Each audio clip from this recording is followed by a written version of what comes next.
Hi, my name is Askari and I'm going to show you how you can program your IJKL or any other key as arrow keys. So first of all, what you have to do is go to autohotkey.com, and once you have reached there, click on download button. Then after that, download current version. After that, select your directory.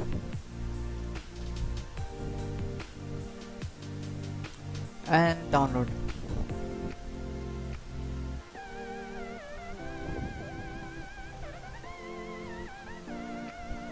Once the software is downloaded, simply double click on it to run the software.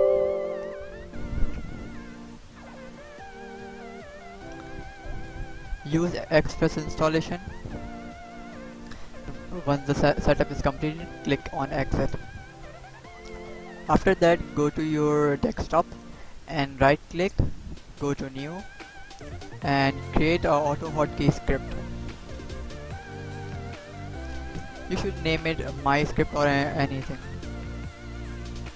Once the script is created, you should right click on it and click on edit script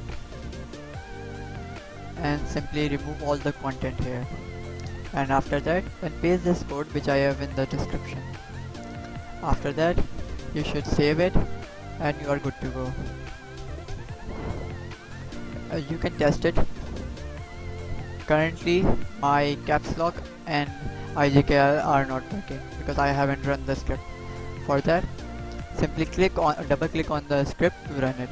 Now as you can see, I have this H icon here which shows that my script is running. Now whenever I am holding CapsLock, this will indicate that I can use IJKL as my arrow keys. You can see I can move left and right, but this is at a cost. But also I don't use CapsLock, so it is not that much big of a deal. That was it for the video. Thank you for watching. Bye.